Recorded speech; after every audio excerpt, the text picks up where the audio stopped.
Entonces, gracias a su iniciativa y a la iniciativa de todos sus paralelos, es que esta noche estamos reunidos el día de hoy para hablar de una temática fundamental que dentro del campo del derecho tiene importancia trascendental, como seguramente ustedes han podido observar durante las exposiciones anteriores y la presente intervención del doctor Wilfredo Chávez. Bien, la temática en concreto, señores postulantes, señores estudiantes, está con referencia fundamentalmente a esto que está titulado el alcance de la pretensión procesal. De una manera sencilla, de una manera concreta, de una manera técnica, usted puede comprender el tema de la pretensión de la siguiente manera.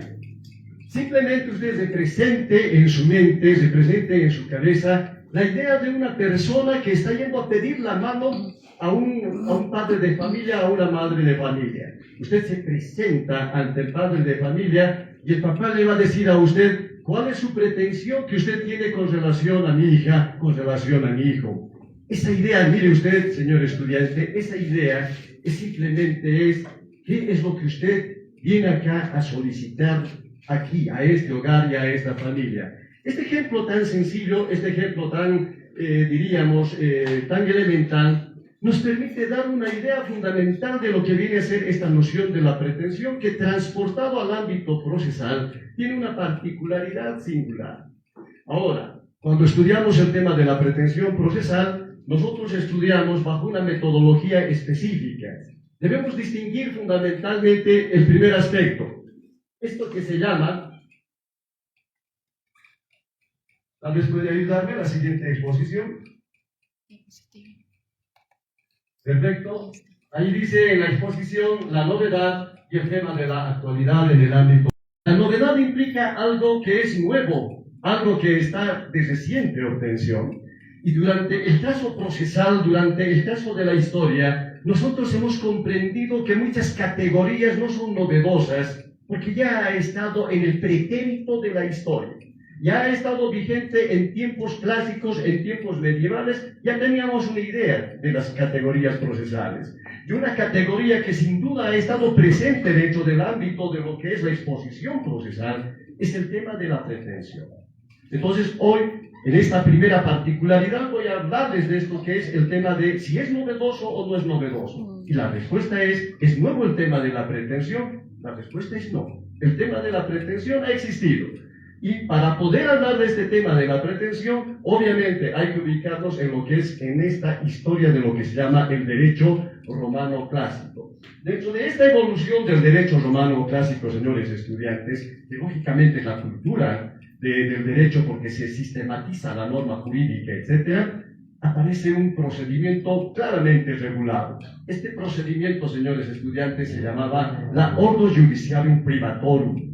En la Ordo Judiciarum Privatorum existían determinadas formas procesales. Y una forma procesal que existía en ese momento se llamaba el procedimiento formulario. Formulario porque hace referencia a una fórmula. Y en esta fórmula, señores estudiantes, el pretor determinaba fundamentalmente los aspectos de hecho y los aspectos de derecho en esto que se denominó la intentio. Mire usted acá, una fórmula, la intentio. La intentio fue el primer precedente, el primer antecedente serio de lo que es el tema de la pretensión.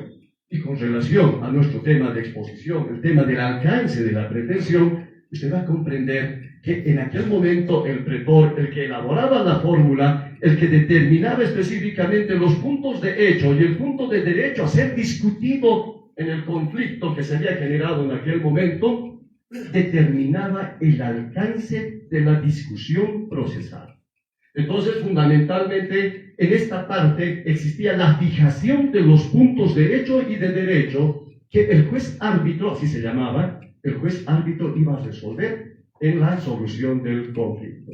Ese es el antecedente inmediato de lo que viene a ser este tema que hoy conocemos de la pretensión, la intentio del derecho romano. Pasan muchos acontecimientos después de este procedimiento. Empieza el tema de la invasión de los bárbaros, empieza la codificación de la jurisprudencia, de los aspectos romanísticos, etc. Y vamos teniendo un manto oscuro sobre esta categoría de la pretensión, hasta que aparece el siglo XIX, si me ayuda con la siguiente exposición. En el siglo XIX empezamos a hablar del tema de la actualidad, de los juicios, de los procesos, de los litigios. ¿Qué fue? Esta persona que le dio el realce y el punto fundamental para hablar de la actualidad de la pretensión. Allí está una exposición, una litografía. Entonces estamos hablando de Bernhard Winkelhain. Bernhard Winkelhain fue un expositor del derecho civil del periodo del siglo XIX y fue coautor del Código Civil alemán, donde en el año 1856 Bernhard Winkelhain empieza a estudiar la temática de la acción del derecho romano y descubre que el concepto de la acción del derecho romano estaba traducido simplemente en la teoría del Anspruch. Y la teoría del Anspruch era simplemente la teoría de la pretensión. Ese fue el momento crucial para la investigación del ámbito procesal, del ámbito de las inquisiciones, del ámbito fundamentalmente dinámico de la parte del derecho. Pero lo que Winkelhain había descubierto en aquel momento, casualmente, inconscientemente, fue transportado al ámbito del Código Civil, pero no hacia el ámbito del Código Procesal, porque todavía Alemania en ese momento estaba en esa etapa de compilación y en esa etapa de construcción de su código. Como dicen los historiadores, quería tener un código muy similar, muy parecido al código francés, estos autores germánicos, estos autores alemanes. Pero ya la idea estaba inmersa dentro de todas las personas, el tema de la pretensión. 1857, Teodoro Mutter le dice, no, señor, usted se ha equivocado, lo que usted expone no corresponde al ámbito procesal. La polémica empieza a girar en torno a grandes discusiones. Por eso la pretensión, si usted revisa cualquier libro, la pretensión es un tema conflictivo, es un tema que está en cuestionamiento. Y desde tanta discusión que existe, todavía no se tiene una idea clara, precisa, pero sí un concepto convencional. Hay una parte de la evolución que está ahí en la exposición, dice teoría abstracta de la acción. Es a partir de esta teoría abstracta de la acción donde realmente va a cobrar énfasis el concepto de la pretensión desde el punto de vista procesal. Más allá de ese concepto de la pretensión de carácter sustantivo, de carácter material, que Winkelhain había planteado en aquel momento. Si usted nota en la exposición, en la teoría de la actualidad, nosotros entendemos la pretensión como una declaración de voluntad. Eso determina fundamentalmente que esto no es un derecho, que esto es simplemente una posición subjetiva, una determinada situación, un determinado pedido que lo debe hacer con otras personas. Si me ayuda con la siguiente, por favor. Analizamos la exposición y mire usted lo que dice allí. Podemos entender que el proceso civil. Entonces, el proceso civil se origina, se mantiene y se concluye en la medida que la pretensión tiene nacimiento, se mantiene y tiene también conclusión. Estamos introduciéndonos ya al tema del alcance de lo que viene a ser el tema de la pretensión dentro del ámbito procesal. Si me permite la siguiente exposición. Perfecto.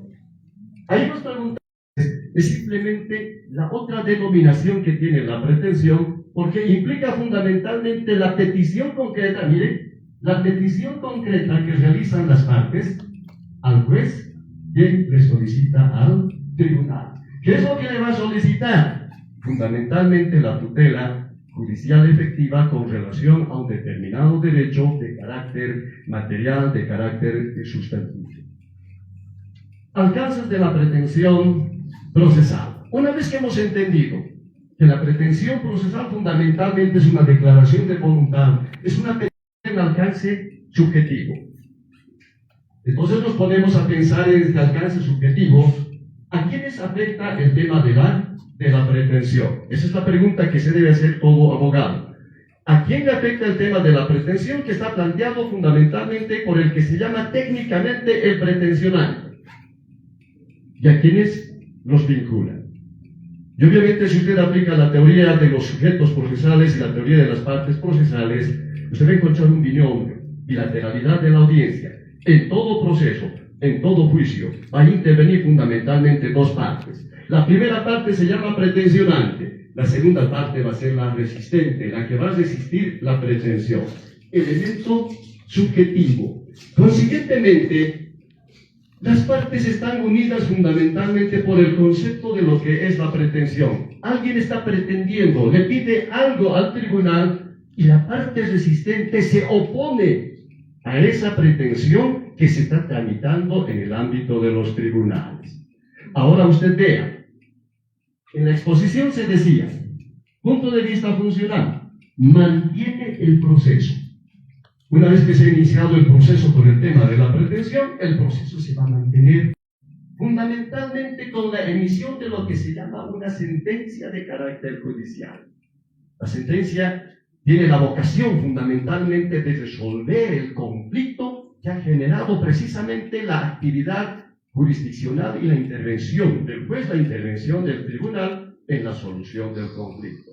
Y usted vea fundamentalmente que una vez que se dicta la sentencia va a aparecer lo que se llama el principio de relatividad de la cosa juzgada.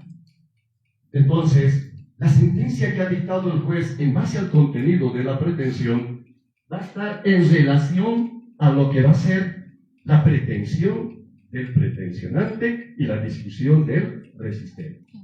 La pregunta era, ¿a quiénes van a vincular el efecto de la sentencia? El efecto de la sentencia definitivamente a las partes que han estado en el problema intersubjetivo en aquel momento del conflicto.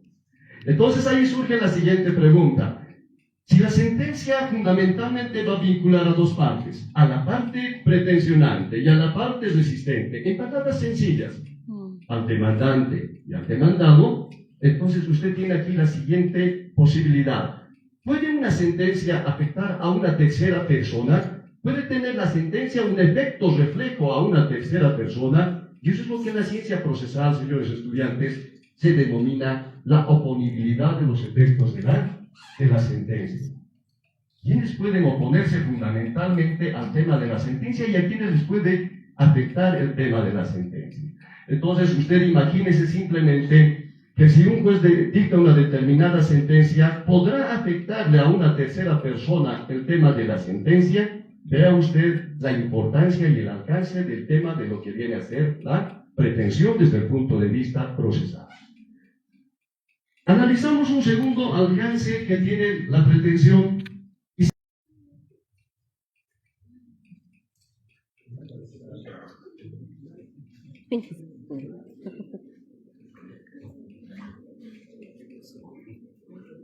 Esto sí lo veo. En nuestro colegio no tenemos posibilidad. Y no lo tenemos. Porque no da, nuestro proyector no da y la pantalla ni está tampoco, por favor. Eso puede ser. Bien, muchísimas gracias. Analizamos entonces este aspecto de lo que se denomina el alcance objetivo. Y como usted ve en la exposición, creo que no todavía.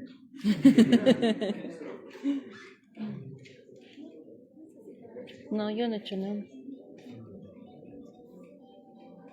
Estaba bien. Tú te has movido en delante. Yo no he hecho nada. Ahí está, doctor. Bien, muchísimas gracias. Seguimos entonces con nuestra exposición y usted analiza el alcance objetivo que puede tener la pretensión. En este caso, mire, ya no se trata de elementos vinculantes a los sujetos, sino fundamentalmente al objeto que va a tener fundamentalmente el proceso. Y dentro de este aspecto del alcance, discutimos qué materias define completamente el objeto del proceso, de tal manera que el juez no se puede desviar de la tramitación del proceso. Seguimos con la siguiente lámina.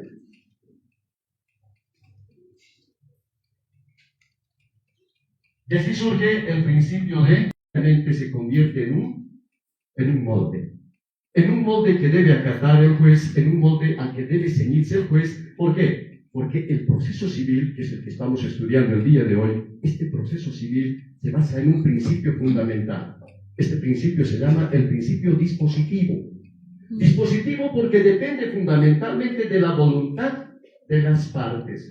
Aquí el juez no tiene posibilidad, como sucede por ejemplo en materia penal, de poder hacer un actuado en otro tipo de circunstancias. Acá quien ha determinado, quien ha dado los puntos de la exposición, fundamentalmente son las partes por vigencia del principio dispositivo. Y eso genera esto que se llama en el ámbito procesal el tema de la congruencia. El juez no puede ir más allá de lo que dice la pretensión, no puede ir menos allá de lo que dice la pretensión, no puede ir de forma distinta a lo que dice la pretensión. Entonces, cuando se estudia el tema del fallo judicial, cuando estamos en el campo de la sentencia, tenemos aquí una temática seria. ¿Puede o no puede tener la sentencia un defecto? ¿Puede la sentencia tener un vicio? Y la respuesta es sí. La estructura de la sentencia puede tener un vicio porque el primer procedimiento, regla general, las congruentes, debe ser acorde a lo que ha pedido. ¿Qué dice acá? Ultra petita. Entonces, cuando una sentencia, por el simple gráfico, usted se da más allá de lo que ha pedido las partes.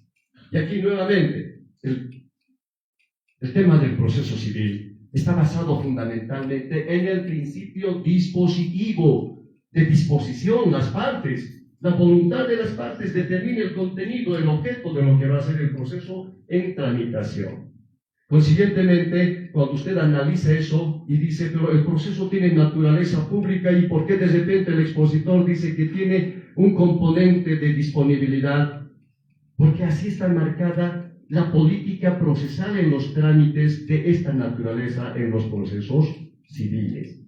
De tal manera que cuando el legislador trata de hablar del principio de disponibilidad, empieza a razonar las características que tiene la propiedad desde el punto de vista del Código Civil. Y una de las características de la propiedad con relación al Código Civil es que esta es de libre transmisión. Y si es de libre transmisión, lógicamente también los derechos de las personas pueden estar sujetos a la temática de disponibilidad. Consiguientemente, el tema de la ultra petita es ir más allá de lo que las partes han pedido. Ejemplo, estoy en un proceso de cobro de dinero. Estoy en un tema de un derecho de crédito. De repente yo he planteado en mi pretensión el pago de una pretensión de condena específicamente por 5.000 bolivianos. Y el juez dicta una sentencia y dice, páguese la suma de 50.000 bolivianos.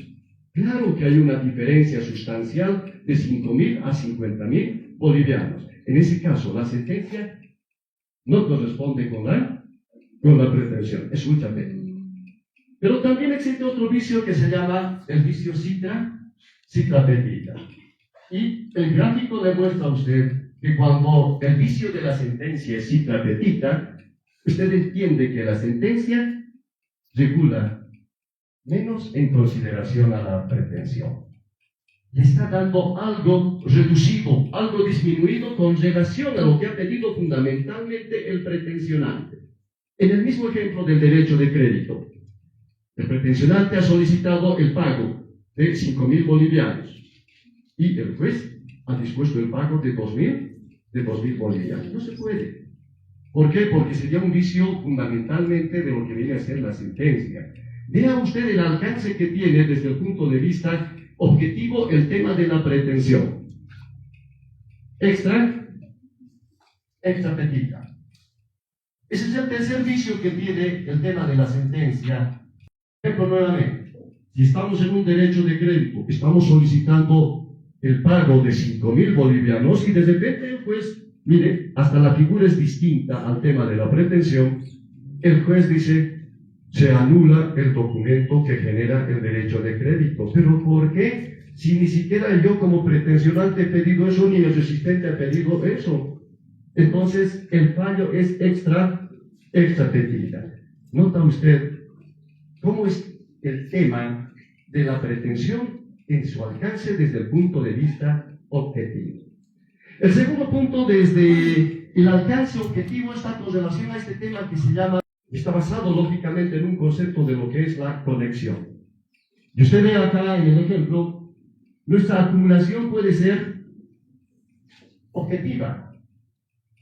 Y es objetiva porque fundamentalmente un solo pretensionante puede realizar 3 pretensiones distintas a el demandado. al resistente.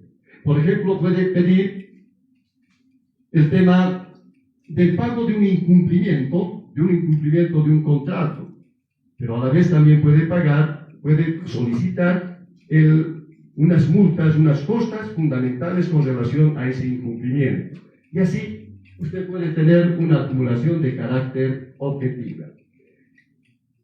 ¿Qué dice acá? Dice acumulación subjetiva. Es otra posibilidad que le da a dos personas que se unen con una sola pretensión dirigida a una persona. Y es así que técnicamente en el Código Procesal Civil es que aparece la figura de la litis consorcio. Litis, litigio, consorcio, unión. El consorcio es simplemente un grupo de personas que tienen un fin común, que tienen simplemente una idea en común de manera generalizada. Analizamos el tercer alcance del tema de la pretensión.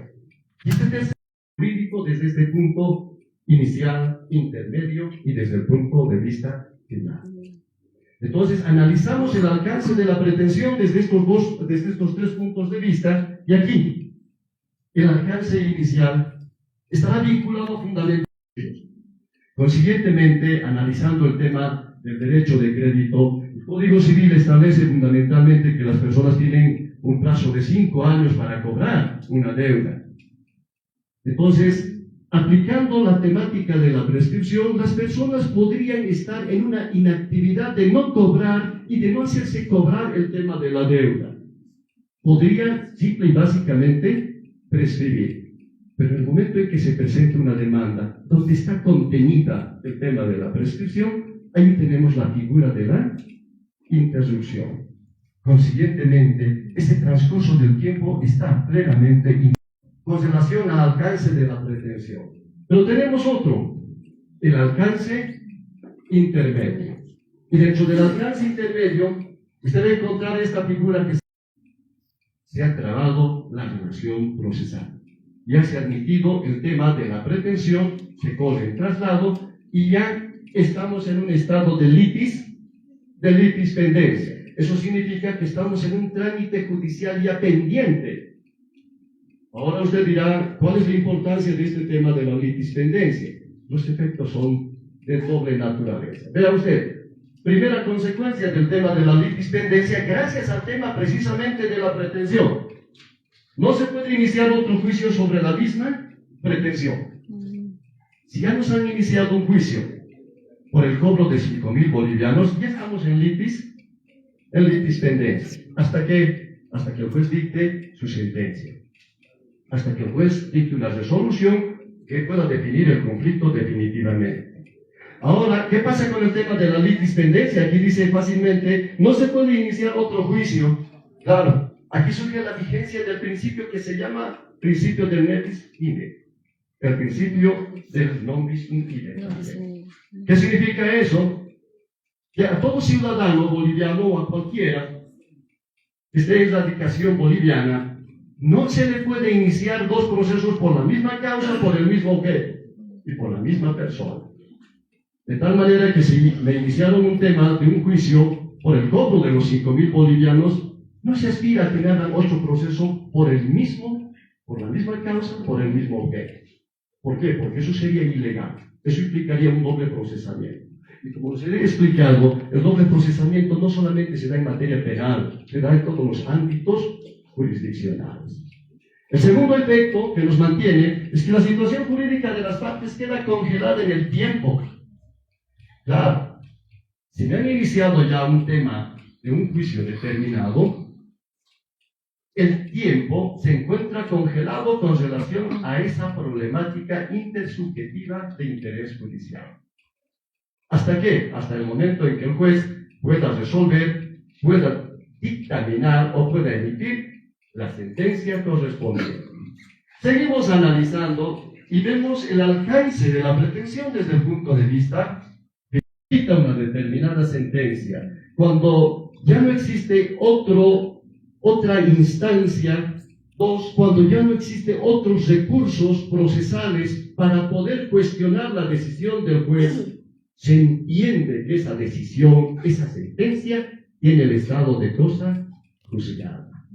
Entonces el Código Procesal Civil hace referencia a esos dos criterios fundamentales. No hay más instancias, no existen mayores recursos, entonces ya estamos en un tema de cosa juzgada. Esto ya se ha juzgado. Principio del ne bis idem. Si esto ya se ha juzgado, no se puede volver a juzgar nuevamente. Entonces usted analiza que cuando estamos estudiando el tema de la cosa juzgada, inmediatamente desde el punto de vista procesal surgen medidas de eficacia. Y las tres medidas de eficacia es esto. El fallo ya es inimpugnable. Y el fallo, el tema de la pretensión, es el tema de la seguridad jurídica. En el tema de la seguridad jurídica entendemos que las personas tienen certeza de sus derechos, tienen certeza. Usted va a comprender que la seguridad jurídica genera el tema de la convivencia social pacífica. Los ciudadanos viven en convivencia pacífica gracias a que existe el tema de la seguridad jurídica. Y esto le proporciona el tema de la cosa juzgada, y vea usted cómo el tema de la pretensión, que fundamentalmente estaba basada en una declaración de voluntad que se le realizaba al órgano jurisdiccional con relación a una persona, ha determinado el tema de la seguridad. Es que en el mundo, señores estudiantes, como siempre lo hemos manifestado, el ser humano no vive, el ser humano convive. Y la convivencia es lo que genera precisamente el conflicto de intereses. Allá afuera, por ejemplo, tenemos varios estudiantes que conflictivamente desean estar acá. Y usted no le puede ceder este pupitre. Hay un conflicto que se está generando en estos momentos. Obviamente es irrelevante el conflicto. Pero ante cualquier presencia del conflicto se altera el tema de la paz, se altera el tema de la seguridad jurídica. Consiguientemente es importante el tema de la pretensión desde ese punto de vista. Si analizamos fundamentalmente el tema de lo que es el Código Procesal Civil, el Código Procesal Civil tiene una innovación muy temática del Código Procesal Civil basado en la política procesal del Estado boliviano. Ha logrado compilar, ha logrado aglutinar distintos procesos de una manera sistemática. Y vea usted, solamente vamos a hacer referencia a algunos. Dentro del Código Procesal Civil está esto que se llama el proceso de conocimiento. Y conocimiento fundamentalmente con relación al tema de la cognición. Y dentro de esto de la cognición, la ampulosidad, el tema de la amplitud del debate que debe tener el juez en el conocimiento del conflicto que se ha generado entre las partes. Principio de bilateralidad de la audiencia, composición y contenido del principio de bilateralidad de la audiencia. Las partes en un proceso presentan sus alegatos y una vez que presentan sus alegatos, presentan sus pruebas. Alegar los fundamentos de hecho por los cuales tú estás siendo ante el juez, ante el tribunal, a solicitarle que haga un pronunciamiento de una tutela judicial efectiva. Ahora, vea usted, el Código Procesal Civil boliviano, dentro de esta categoría que se llama los procesos de conocimiento, ha logrado clasificar esto que se llama el proceso ordinario, que la teoría procesal dice que es el prototipo, es el estereotipo fundamental de lo que viene a ser el proceso de conocimiento. Proceso ordinario. Y en el proceso ordinario, siguiendo con la secuencia del proceso de conocimiento, el debate de las cuestiones cognitivas deben tener la mayor amplitud. O sea, el juez debe estar en una actividad cognitiva, en una actividad intelectiva, escuchando fundamentalmente los alegatos, las alegaciones de las partes, vía pretensión y vía resistencia al tema de la pretensión. Ordinario, común, corriente. Consiguientemente, dentro de este concepto de lo que es el proceso ordinario, usted vea el razonamiento de la pretensión. El objeto procesal, la pretensión, recae sobre un derecho determinado. Y así se estructura el Código Procesal Civil en base a estos, que pueden ser la pretensión de carácter declarativa, constitutiva, modificatoria, extintiva, y puede ser también esta que es interdictiva. Entonces usted analice el valor que tiene el tema de la pretensión dentro de lo que viene a ser el trámite procesal. Proceso, el proceso extraordinario. Entonces el proceso extraordinario es lo contrario al tema del proceso ordinario. Extraordinario, más allá de lo que es ordinario. Y aquí también ve usted la estructura de lo que es la pretensión. La pretensión acá ya no está basado fundamentalmente en el objeto de lo que es la declaración de un derecho. Aquí está basado fundamentalmente la pretensión sobre lo que viene a ser un hecho. Entonces hay mucha diferencia entre lo que es el derecho y entre lo que es un hecho. Y dentro de este catálogo de lo que viene a ser los procesos extraordinarios, ve usted la clasificación, están los interdictos de retener la posesión, retomar la posesión, obra nueva perjudicial, etc. Son sinónimos el tema de la posesión. La propiedad es un poder jurídico, pero la posesión es un poder de hecho. Y si es un poder de hecho, fundamentalmente, en el tema del interdicto, lo que se discute son estos factores en la tramitación procesal. No se discute el derecho. Imposible, mire usted, interdicto de retener la posesión. No vamos a discutir la temática fundamentalmente de la propiedad. Estamos discutiendo fundamentalmente el hecho de ese poder de hecho que tienen las personas. Si usted nota aquí, por ejemplo, no está la clasificación, el interdicto de adquirir la posesión. ¿Por qué? Porque nuestro legislador ha entendido que ese tema no es con una pretensión estructurada del hecho, sino una estructurada fundamentalmente del derecho. Por eso es que en el catálogo del Código Procesal Civil fundamentalmente no está esta innovación. Si usted ha podido observar y si usted ha podido tomar constancia del tema de la pretensión procesal, desde el pretérito del pasado fue una guía, fue una especie de molde, de modelo que ceñía el camino del proceso. El proceso se inicia en base a una pretensión y en el proceso civil ya está determinado, ya está encajonado y se sigue bajo esa circunstancia. Así pase resistencia, así pase excepción, así pase incidentes, la pretensión se mantiene impoluta. Eso significa que no se va a mover, fundamentalmente. Y vamos a llegar al tema de la sentencia y la pretensión le va a dar los efectos que he expuesto. Bien, señores estudiantes, espero que el tema de la pretensión en estos aspectos haya sido de su expectativa. Muchísimas gracias por la atención. Bravo, doctor.